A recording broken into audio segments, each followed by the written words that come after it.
Assalamu alaikum and welcome to the Harvard Islamic Study Circle, HISC Seerah session 131. Just carrying on with some closely linked incidents. Last week, inshallah this week we'll do the marriage of Zainab bint Jahsh, and we alluded to it last time, but also we looked at chronologically this sort of fits in slightly earlier, but it's all related in the books of Seerah to the issue of the ifk, the slander against Aisha. So last week, as a sort of a background prelude, we did the Ghazwa of Banu Mustalik, or also known as Muraisi, and this was where the Prophet ﷺ, news had reached him that some of the mushrikeen from Banu Mustalik, the chief of those was al-Harith bin Darar. He was planning a surprise attack on the Muslims, and he was allied to the Quraysh. So the Prophet ﷺ, he dispatched Buraidah to get some first-hand intel to confirm the rumors, are they true or not.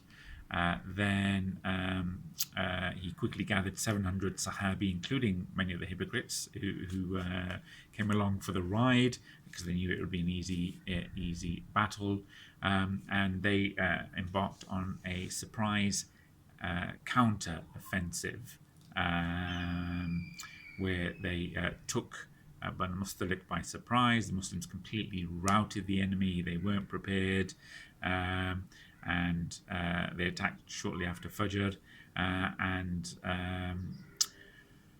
One other story of note was one of the Sahabi, Hisham bin Zubaba. He was accidentally killed by some friendly fire.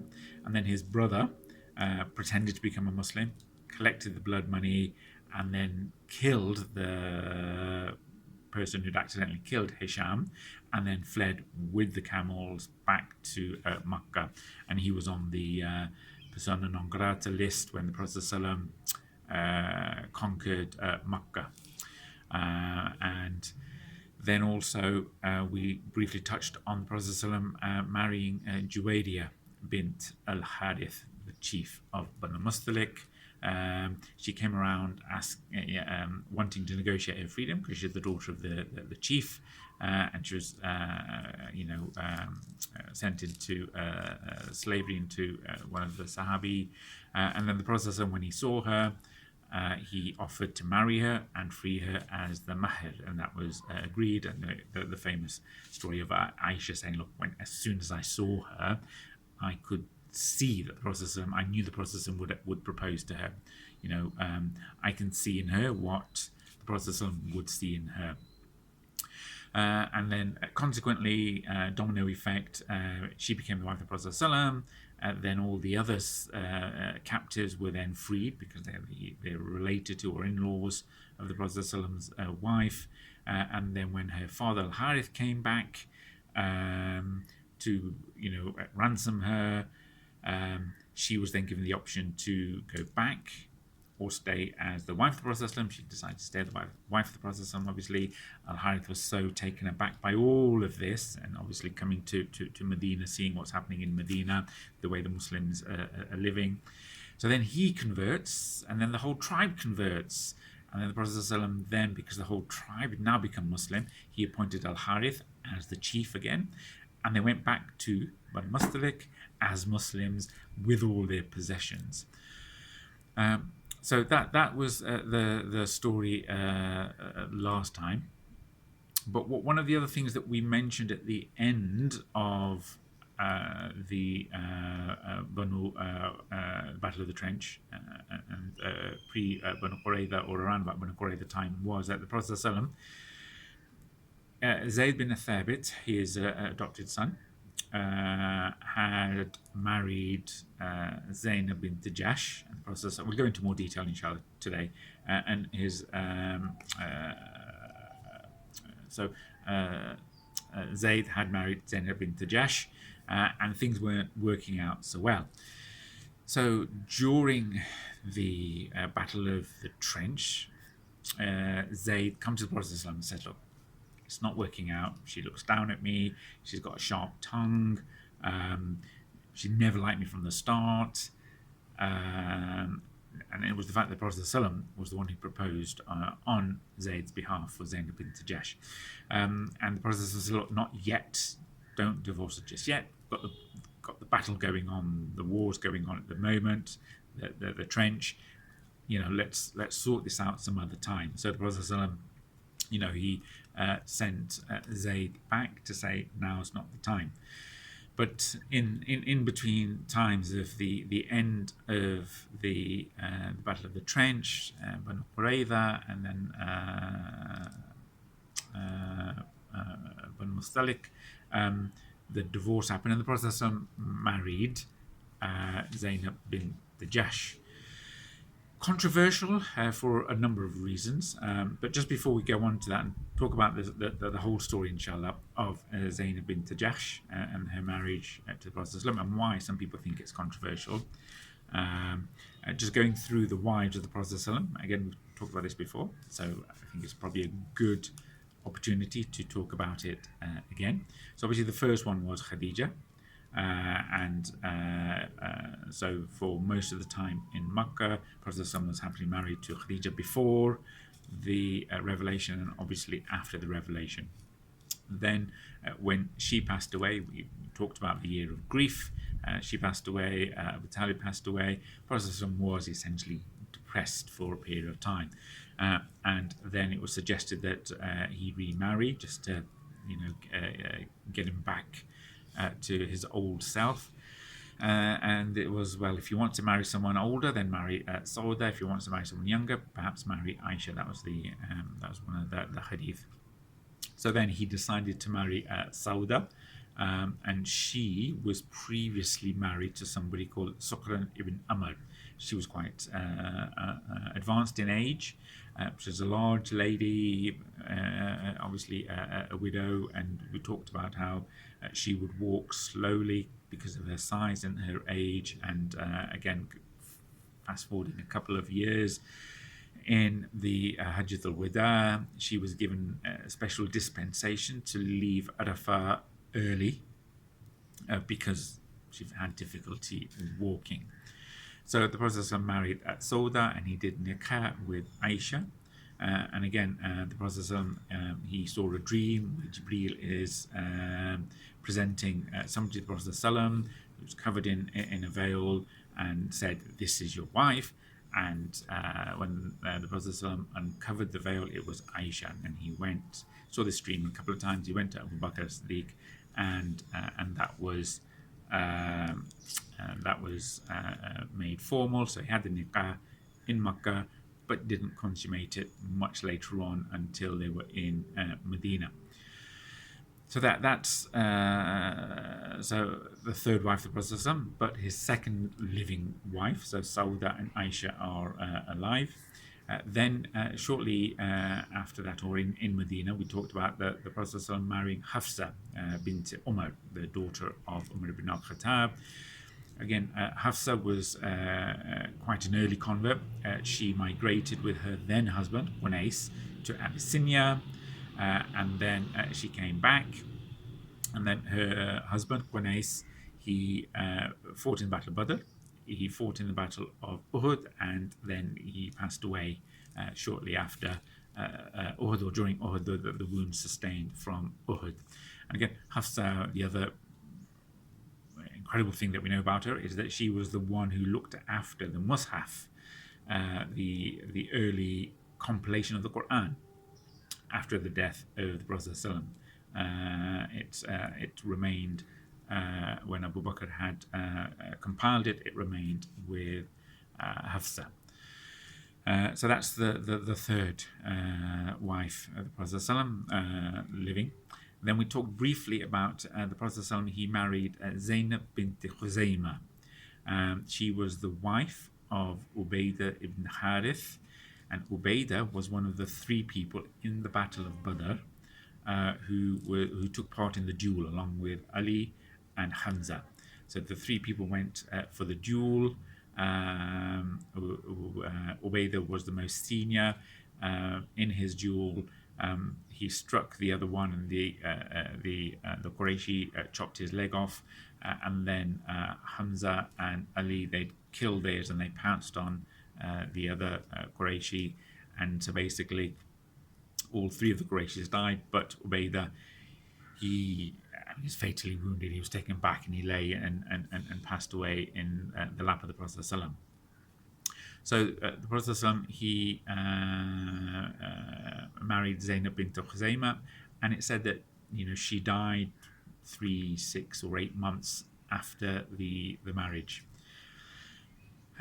So that was the fourth or the fifth wife in total, but then she passed away. So the Prophet ﷺ's got 3 wives: Sawda, Aisha, and Hafsa. And then the fourth wife, we again talked about Umme Salama. I think her original name was Hind bint Abi Umayyah. She was the wife of Abu Salama. And Abu Salama, we talked about this before, he died from wounds sustained after the Battle of Uhud. He was sent on another expedition, and then he relapsed and he died. And on his deathbed, we talked about how he said to Umm Salama, make me a promise, marry again. Again, he didn't want his wife to go without support, and their love for each other was legend. It was well known. We talked about how the story of the migrations with them both. But then and then she goes, like, who is there better than? She said, look, I've heard that the Prophet ﷺ say that if somebody dies, if a lady dies, and she doesn't marry after that, and her husband's a righteous husband, as in want to get to paradise, then they will be together in paradise, and vice versa. But Abu Salama made her promise that she would get married again, and to someone better than him. And she goes, like, who is there better than Abu Salama? But anyway, she turned down the offer of marriage from Abu Bakr Siddiq, and then the Prophet later on proposed to her, and she goes, look, I've got, let me think about it, but I've got three issues. I'm extremely jealous. I'm old in age. I'm not young like Aisha and Hafsa, and I've got kids. And Prophet he reassured her, I'll make dua to get rid of the jealousy. You're old, but I'm afflicted with the same problem. And kids, your kids are my kids. That's not a problem. So now the Prophet's got 4 living wives: Sawda, Aisha, Hafsa, and Salama. 2 have passed away, Zainab and Khadija. Now the issue comes with Zainab bint Jahsh, and she, when she marries the Prophet, she becomes the 5th living wife. And so this is a really tense issue, because the non-Muslims, especially the hypocrites, make a big deal of this. How can the Prophet have 5 wives, right? So we'll come on to that later on. So the story of the Prophet marrying Zainab bint Jahsh. Then there's, we talked before, there's some controversy following the defeat of Banu Qurayza. Prophet he had taken one of the captives, Rayhana bint Zayd. Now she was a Jewish woman from Banu Nadir. But some say that they married. Some say that he offered her to convert and to marry or not. But that happened later on. And again, that's after Banu Qurayza. And then we talked last time about the Prophet's marriage with Juwayriyya bint al-Harith, the daughter of the chief of Banu Mustalik. And then just to sort of complete, and then we'll come on to it later on, inshallah. The 9th wife of the Prophet, or the 10th if you include Rayhana, is Safiyya bint Huyeiy bin Akhtab, and we talked about Huyeiy bin Akhtab talking about the story of Banu Qurayza. So there's Safiyya, there's Habiba. She, her real name, or her original name, I should say, was Ramla bint Abi Sufyan. So she's the daughter of Abu Sufyan. She's in Abyssinia, and the Prophet marries her when her husband dies in Abyssinia, becomes a murtad, and leaves Islam. Prophet sends the proposal through the Najashi, and he marries Ramla or Habiba. And then there's later on there's Maymuna bint al-Harith. So these are the wives of the Prophet, but Zainab bint Jahsh is controversial at the time because it was the fifth wife of the Prophet.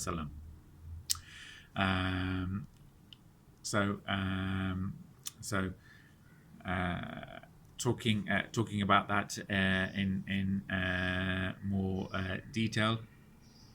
So Zainab bint Jahsh, she is the first cousin of the Prophet ﷺ, and will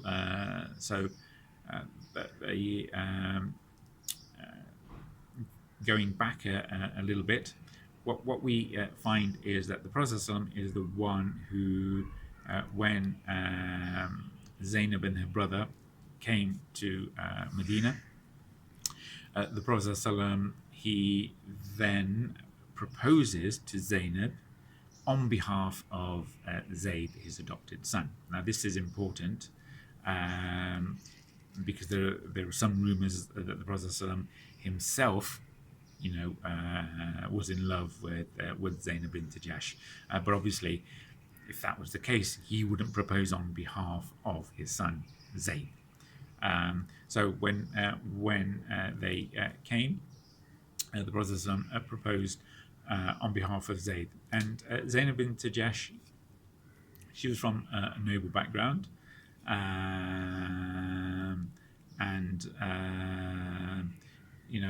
she was born. Her name was Bara.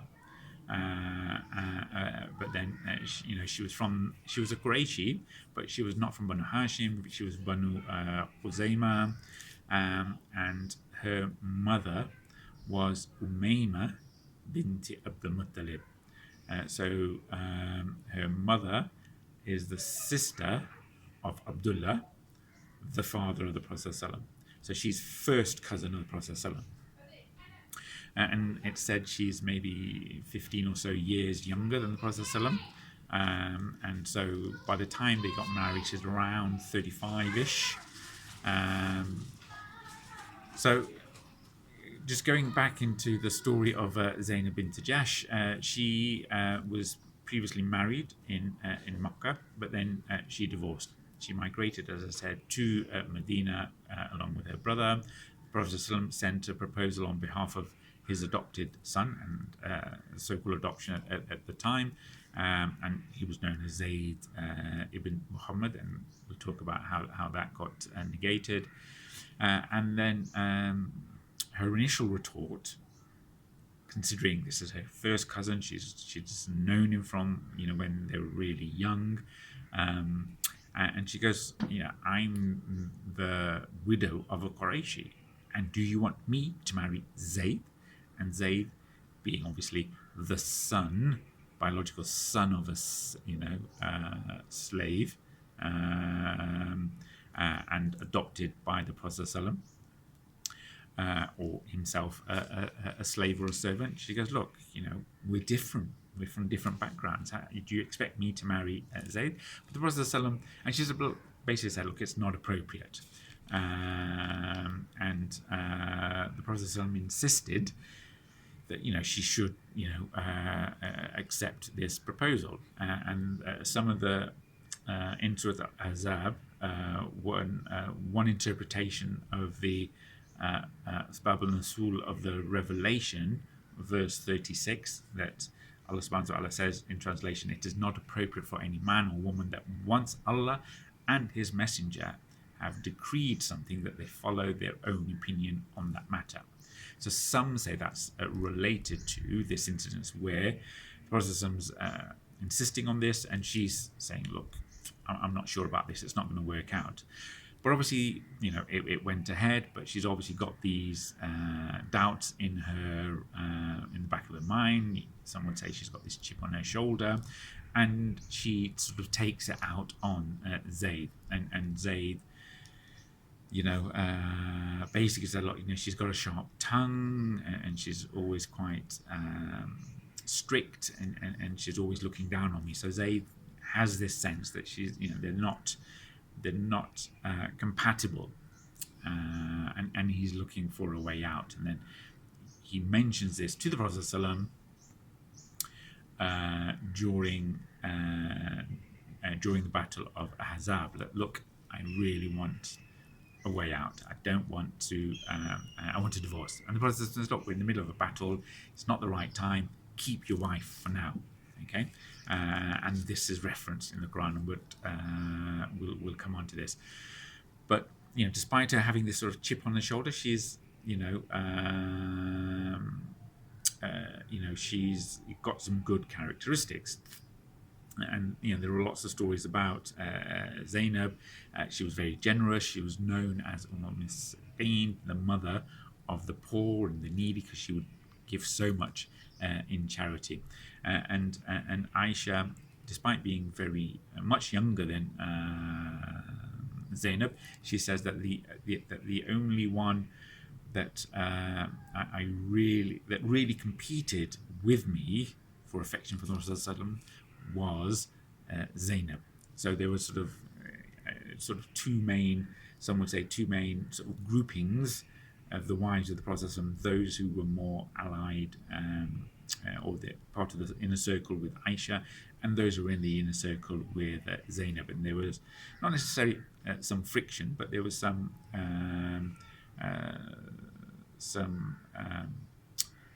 wives teasing of the wives, and a story about how Prophet overstayed, I think, once at Zainab's house, and then so Aisha and Hafsa, they mentioned something to the Prophet what's that smell, and then so the Prophet then said, look, I'm never gonna eat from Zainab's house again. And Allah subhanahu wa ta'ala then mildly rebukes Prophet in the verse, don't make haram what is halal, right? And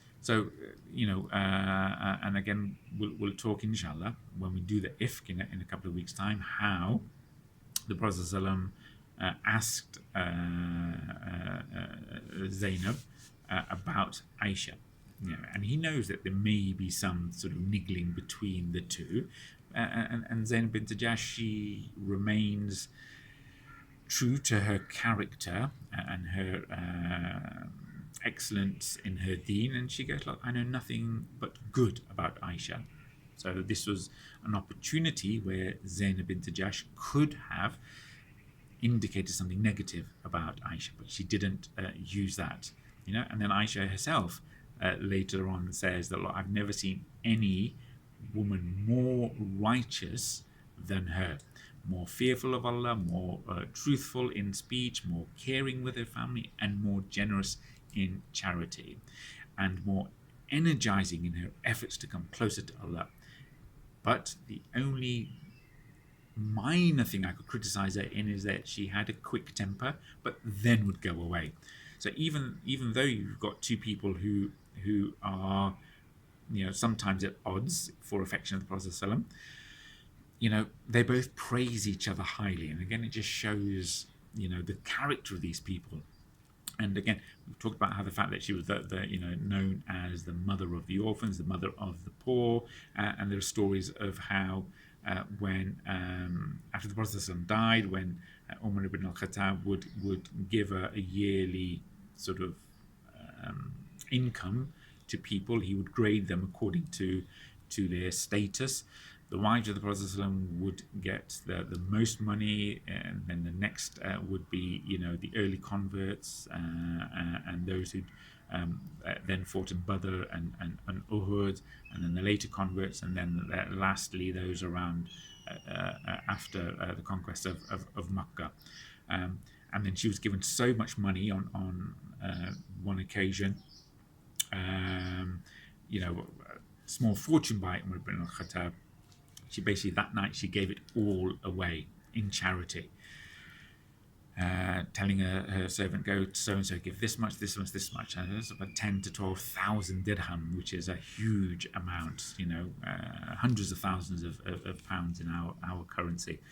And then Umar ibn al-Khattab, as Khalif, he heard about this, and then he basically gave her another 1,000 for her own expenses, and then again she gave that away as well, and then she made a dua to Allah subhanahu wa ta'ala, don't test me next year with this, because wealth is a fitna. And then she passed away before she was given that money again. And the Prophet, he would say that the first of you, his wives, to join me, right, after he died, will be the one with the longest arms. And the wives, they used to sort of measure their arms, thinking literally it's the one with the longest arm. But when after the Prophet ﷺ passed away, Zainab bint Jahsh, she was the first one to pass away. And so then they understood that meant the longest arms is in the one who would give the most, the one who would be most charitable. And again, she's buried along with all the other wives of the Prophet ﷺ in Jannat al-Baqi, and her, all the wives together, and so she's there along with Zainab bint Kuzayma, and then you've got Zainab bint Jahsh together.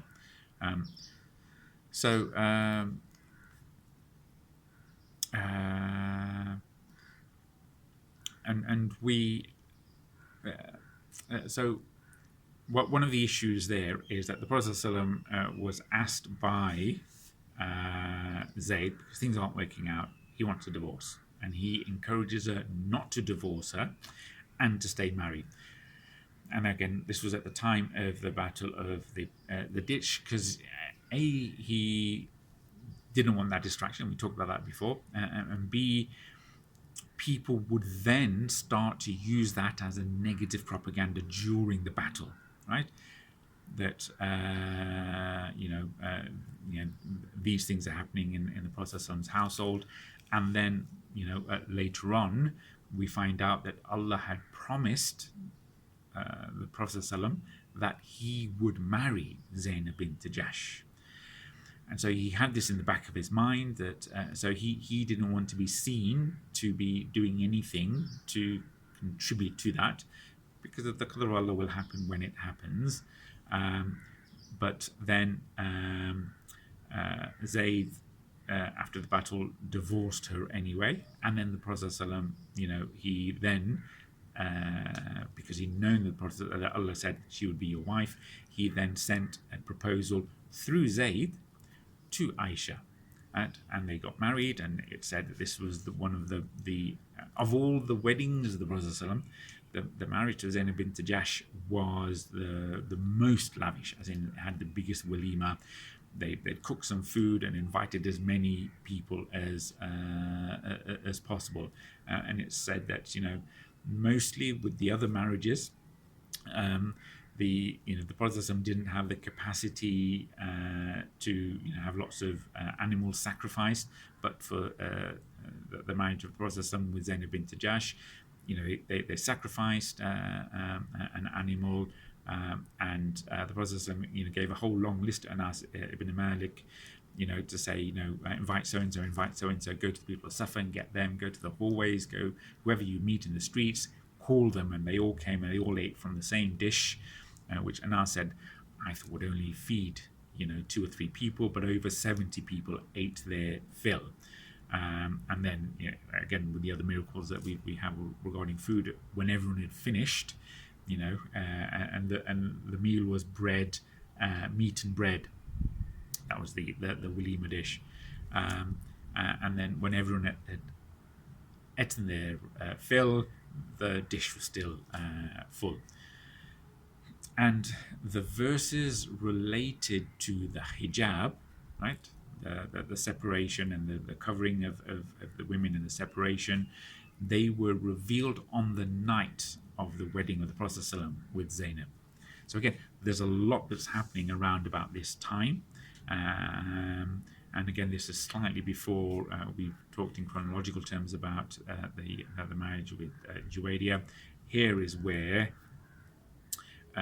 the revelation regarding to hijab comes, and the scholars of the Seer relate this, through, because it's mentioned in Surah Al-Ahzab, we talked before about the verses related around about this time of the Confederacy, the Allied forces, and in verse 37 in translation, Allah says, "And remember, O Muhammad, when you said to the one whom Allah bestowed favor and you bestowed favor, keep your wife and fear Allah." Right? So this is where he's saying, look, don't divorce her, stay with her, while you concealed within yourself that which Allah is to disclose, and you feared the people, while it is more right that you fear him, as in Allah. So when Zayd, and this is the time where Allah mentions Zayd, and this is the only Sahaba that is mentioned by name in the Qur'an. So this is such a high elevation. So when Zayd had no longer any need for her, we married her to you in order that there not be upon the believers any discomfort concerning the wives of their adopted sons when they no longer have need of them, and ever is Allah, and ever is the command of Allah accomplished.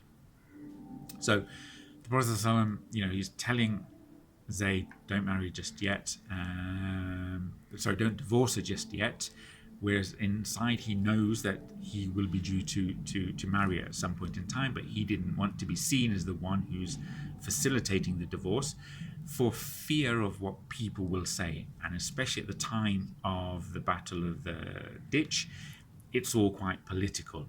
But Allah says, look, you kept this in your heart, even though you knew the truth, yet he will disclose this, what was in your heart. So some say that, well, this is a minor sort of telling off of the Prophet ﷺ, right? That he did something for fear of what other people would say, rather than and this was it. This was inside his heart. He didn't act upon it. This was just a feeling that he had. So something that he was hiding.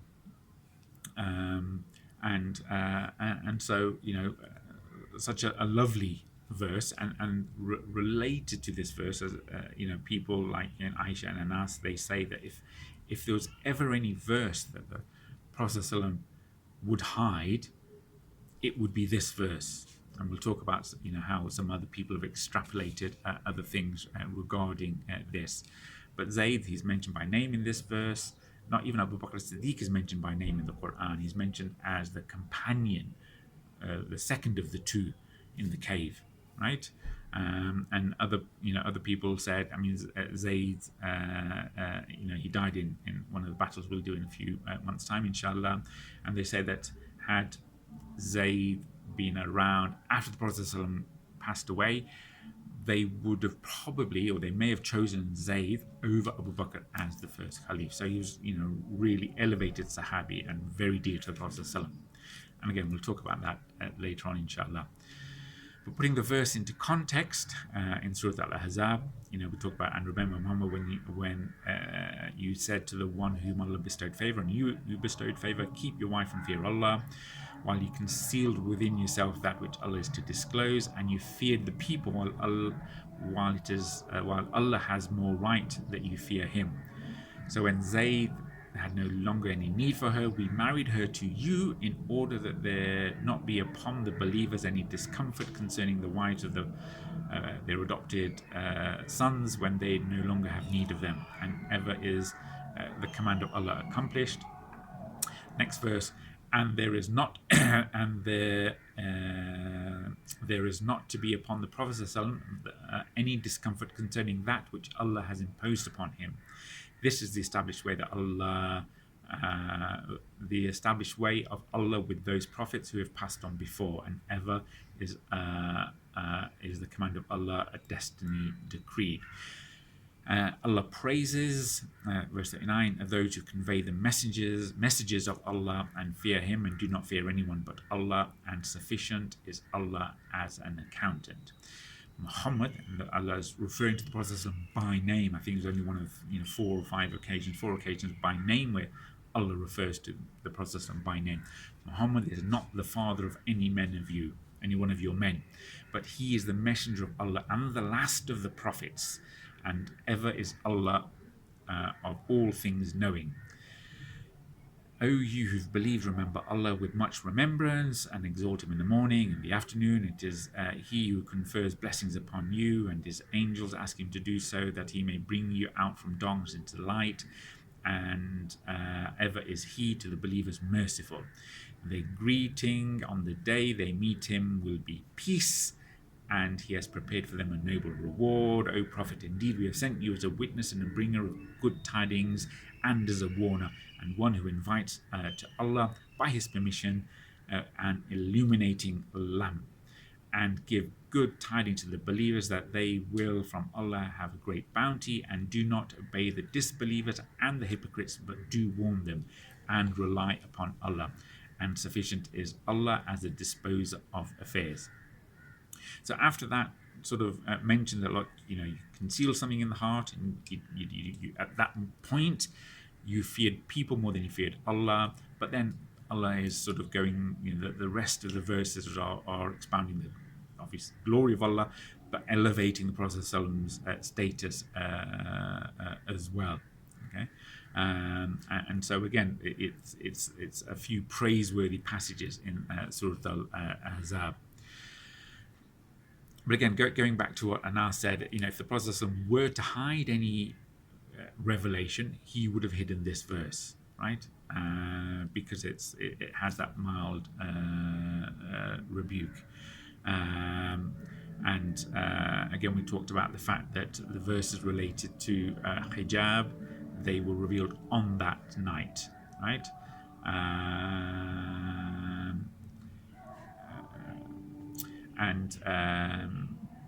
Zainab would then sort of be very sort of proud and sort of poke fun in a mild way at the other wives of the Prophet ﷺ. And she goes, look, the verses of hijab were revealed regarding my marriage, right, on that night, right? And she would also say, Allah has married me from above the 7 heavens, right? And again, she would tease the other wives. As for you, your fathers and your brothers married you off to the Prophet ﷺ. As for me, Allah married me to the Prophet ﷺ. So again, you can see this sort of friendly rivalry amongst the wives. She's happy, she's proud, she's boastful, and this is sort of permissible amongst the wives. And it's true though that when the verses came, it's controversial because there was no formal nikah ceremony. There were no witnesses. There was nothing like the normal trappings of a wedding, because Allah has witnessed this wedding. Allah has brought them together, and the revelation is there in the Qur'an. So there's no need for anything else. And again, this was a controversial point because people would say, look, how A, this is the 5th wife. B, how can you marry like this and there's no witnesses, no ceremony, there's no, so the hypocrites would use every opportunity to have a go at the Prophet ﷺ, and they had a field day with this. And again, you can see why the Prophet ﷺ had this sense of trepidation inside, knowing, this is around about the time of the Battle of the Ditch. Banu Qurayza. This is a very politically tense time, but he had to go through with this. Now, some people claim, and this is where some other people, certainly later on, some of the Orientalists, they've gone back to some of the early sources, but some people claim that what the Prophet ﷺ had in his heart that he kept hidden was a secret desire for Zainab bint Jahsh, and that's why he was embarrassed. Okay, and they refer to one of the verses or one hadith where Allah mentions something, and then the Prophet ﷺ, he sees Zainab bint Jahsh and he says, glory be to God, the praiseworthy, and Allah is the turner of the hearts. So he suddenly became struck with love and affection towards Zainab whilst he's married to Zayd. But again, it doesn't really make sense because this is his first cousin. He's grown up with her. He's the one who, if he had some feelings towards her, why would he marry her off to Zayd? So then sort of later on, people sort of make this some sort of love story, a love triangle, between Prophet Zainab bint Jahsh and Zayd, that there was some sort of love triangle infatuation going on in the Prophet. This was what he was afraid of. But again, it just makes more sense, and the scholars talk about how the fact that the thing that was probably true is the fact that the Prophet ﷺ had been promised by Allah, obviously after Zayd had married Zainab, he'd promised that Zainab would end up being his wife. And again, this is a famous hadith from Zayn al-Abidin, who asked, what did Hassan al-Basri say about this verse related about the hiding? And Ali Zayn al-Abidin said, it doesn't refer to this question of infatuation or this sort of love triangle.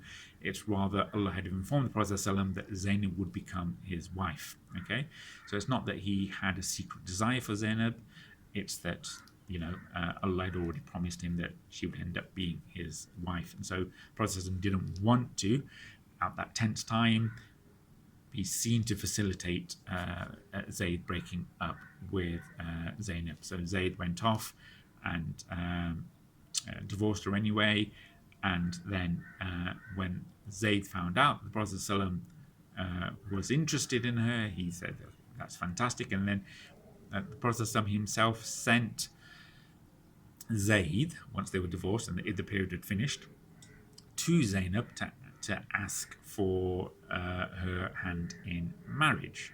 And then Zayd, knowing the Prophet ﷺ wanted to marry Zainab, he was quite shy when he saw her, and then he actually turned his back and he didn't actually see her in the face. He talked to her with his back facing and saying, look, the Prophet ﷺ asked me about you, and then she didn't immediately say yes. She said, let me do istikhara. And again, just in terms of the socio-political climate, again, you got the hypocrites wanting to make a big deal of everything negative, and this was a complete no-no in their social system. You can't marry the divorced wife of your adopted son. And obviously they had a field day with this. Not just that it was the fifth wife, it was you're marrying the divorced wife of your adopted son. What type of relationship is this? But Allah, in His wisdom, wanted to break these relationships and societal norms based on jahiliyya. And He's using this marriage, right, as a way to say, look, your adopted social norms related to jahiliyya mean nothing. It's the Qur'an and Sunnah that you have to be worried about. And hence, The stronger Muslims said, well, that's fine. This is mentioned in the Qur'an. This is a marriage from heaven. Whereas the others say, look, hang on a second. It's a fifth wife. It's the divorced wife of his adopted son. And they're having this really,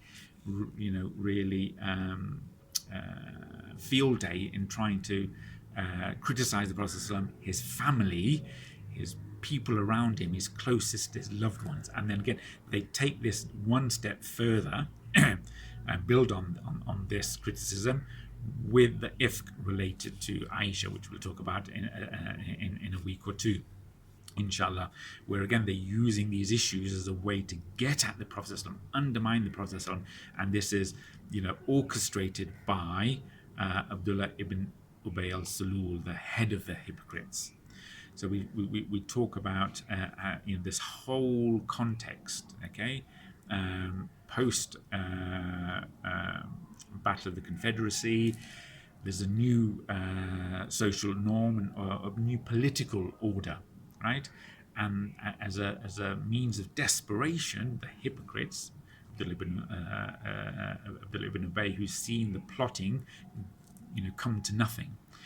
And in desperation, he now turns his fire and his attention on the Prophet ﷺ's, inner family. I mean, this is going, sinking to the lowest depths. Not just attacking Prophet ﷺ, it's trying to get at him through his wives, through his marriages, right? So, he's whipping up a storm against the Prophet ﷺ. And we'll also talk about what he did on the way back from Banu Mustalik, trying to cause discord between the Muslims, and then also that if he's the one who's right at the forefront of this.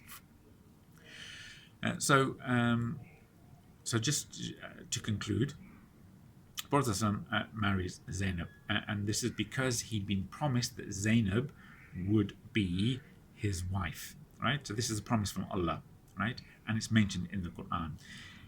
Some say he did it, because he had some love for Zainab that he was hiding. Some say that, he actually wanted his son to divorce her, or that he wanted his son to divorce her so that he would marry Zainab, and that's the thing that he was hiding. Again, it just doesn't make sense. He's known Zainab right from childhood. They are first cousins.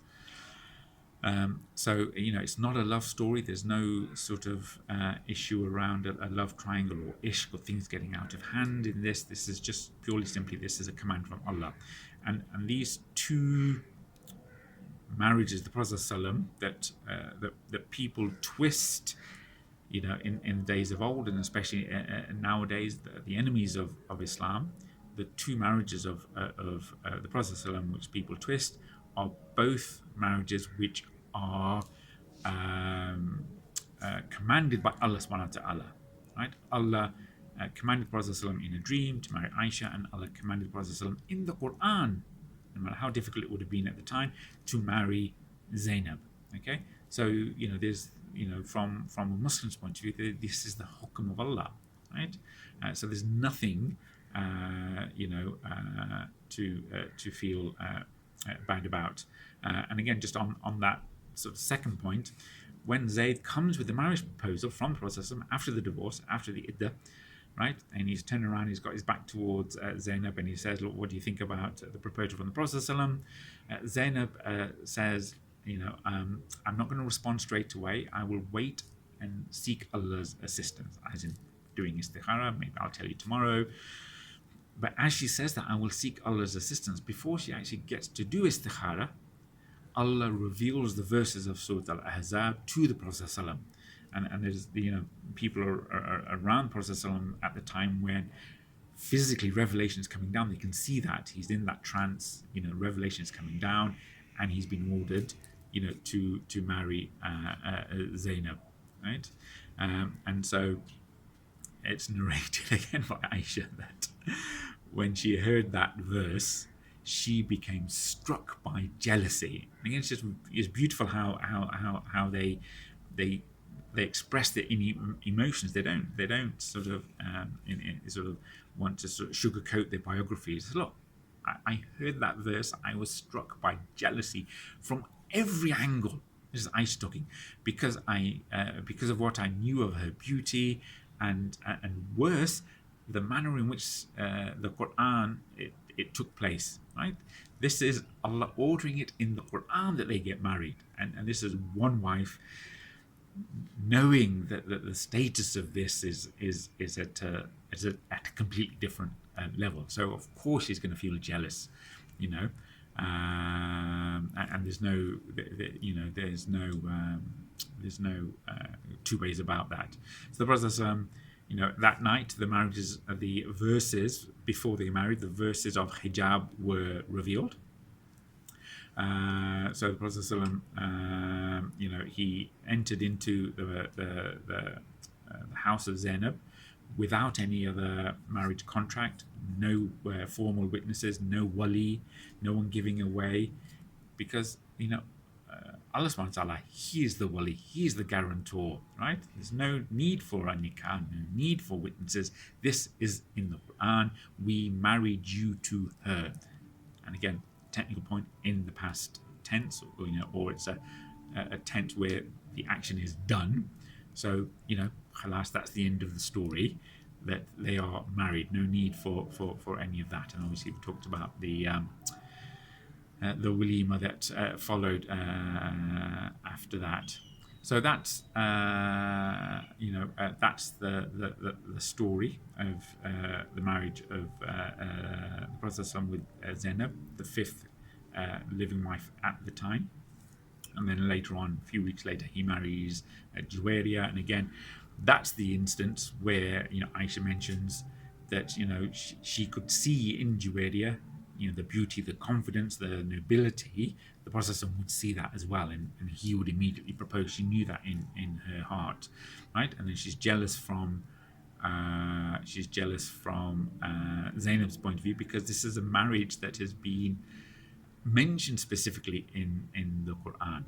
So we'll finish the story there, and just finally, just to recap, the wives at this point in time, the Prophet ﷺ, there's Khadija, who passed away, Sawda, Aisha bint Abi Bakr, Hafsa bint Umar, Zainab bint Kuzayma, who was the wife of Ubaidah. She died within a few months, and then Salama, right, the wife, the widow of Abu Salama. That's the fourth. Fifth is Zainab bint Jahsh, right, known as Umm-al Misqeen, right, and then the sixth, and you know, eighth in total, or the ninth, if you include Rayhana, is Juwayriyya bint al-Harith. Okay, so that's the backdrop, and again, we'll talk about the issue, inshallah, next time when they're coming back from Banu Mustalik, and how this all comes together at a head with regards to the ifk, the slander against Aisha. So really important topics. So I'll finish there, inshallah. I've already gone over time. So thank you for listening. And if you stayed this far, then a really good appreciation from my heart that you've actually stayed and listened for this long. So, you know, you could be obviously doing lots of other things, but you've decided to stay and listen to my bass voice. So thank you very much. So do remember me in your du'as. More importantly, do remember the ummah in your du'as. And if you've got any questions, comments, queries, corrections, clarifications, do send them in on YouTube, WhatsApp, Facebook, or any other direct messaging system, inshallah. So until next time, inshallah, assalamu alaikum. والعصر إن الإنسان لفي خسر إلا الذين آمنوا وعملوا الصالحات وتواصوا بالحق وتواصوا بالصبر. Jazakallah khair. And sorry about the music in the background. There's a food festival going on at the moment, and again, you can see I'm just recovering from a potentially fractured scaphoid post football. But again, Allah is the best planner, and do, you know, pray to Allah that He grants shifa and improves my recovery with haste, inshallah. So do take care. Assalamu alaikum.